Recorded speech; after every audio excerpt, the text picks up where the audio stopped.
کا سناتے جائیں گے، پیش حق مزدہ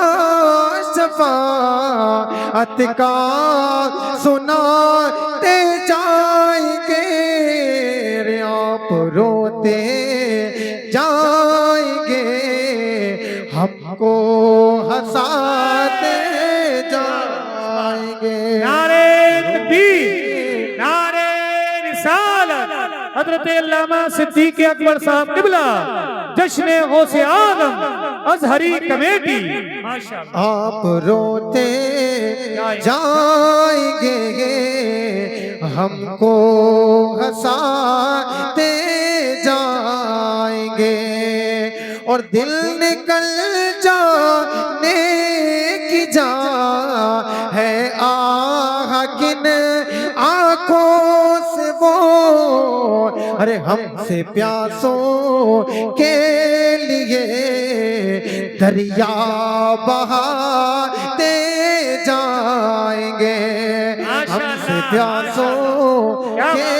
لیے دریا بہاتے جائیں گے۔ ماشاءاللہ ماشاءاللہ فرماتے ہیں کہ لوگ آئے مسکراتے، ہم اسیروں کی طرف۔ دیکھیے جب کھیت کے اندر کھیتی نکلنا شروع ہوتی ہے تو اس کو کھیتی کہا جاتا ہے، اور وہ کھیتی جب تیار ہو جاتی ہے تو اس کو کھلیان کہا جاتا ہے۔ امام فرماتے ہیں کہ ہمارے گناہ اس قدر تھے کہ وہ کھیتی نہیں تھی گناہوں کی، وہ تو کھلیان بن چکا تھا، مگر رسول اللہ نے ایسی بجلی گرائی کہ ہمارے گناہوں کی جو کھیتی لہلہا رہی تھی اس کو جلا کر کے راکھ کر دیا۔ امام فرماتے ہیں کہ لوگ آئے مسکراتے، ہم اسیروں کی طرف، ارے خرمنے گے اسیاں پہ اب بجلی گراتے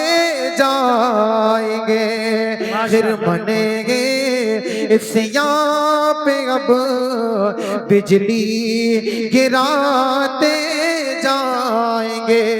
اور ادھرے کمیٹی کے ممبران حضرات جب 200-400-500 روپے لینے کے لیے، اور کس کے لیے؟ رسول اللہ کے نام پر جلسہ کرنے کے لیے، کچھ لوگوں کے یہاں جاتے ہیں، سب کی بات نہیں، کچھ کی بات کر رہا ہوں، تو وہ کہتے ہیں کہ تمہیں کیا کرنا ہے، یہ سارے کام کرنے کی ضرورت کیا ہے؟ آئیے آپ سے 100 سال پہلے یا اس سے بھی کچھ زائد پہلے امام اہل سنت نے ہمیں جو درس دیا تھا، میرے بھائی یاد رکھیے گا، جو رسول اللہ کے ذکر کے جلسے پر اعتراض کرے، وہ ان کا عاشق ہونے کا دعویٰ کرے تو اس کا یہ دعویٰ غلط ہے۔ ارے ہم تو وہ گئے کہ جو رسول اللہ کے نام پر اپنی جان کو بھی قربان کرنے کے لیے تیار رہتے ہیں، اور اپنے مال کو قربان کرنے کے لیے بھی تیار رہتے ہیں، اور شاعر مشرق کی زبان میں اس انداز میں اظہار کرتے گئے کہ یہ ایک جان کیا ہے، محمد کی محبت دین حق کی شرط اول ہے، اسی میں ہو اگر خامی تو سب کچھ نامکمل ہے۔ اعلیٰ حضرت نے ہمیں کیا پیغام دیا؟ ازہری کمیٹی کے ممبران حضرات ذرا توجہ فرمائیں کہ خاک ہو جائے عدو جل کر مگر ہم تو رضا، دشمنان اسلام جل کر کے راکھ ہو جائیں۔ امام فرماتے ہیں کہ خاک ہو جائے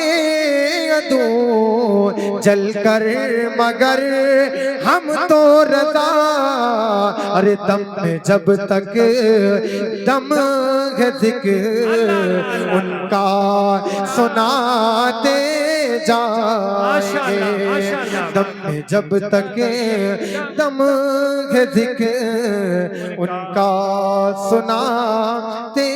جائیں گے۔ اب ذرا اپنے اذہان کو قریب کریے گا اور ایک مرتبہ اور جی لگا کر کے میرے آقا و مولا کی بارگاہ بے کس پناہ میں جھوم جھوم کر ہدیہ درود نچھاور کریں، پڑھیں زندہ دلی کے ساتھ اللہ رب محمد صلی اللہ علیہ وسلم، عباد محمد صلی اللہ علیہ وسلم،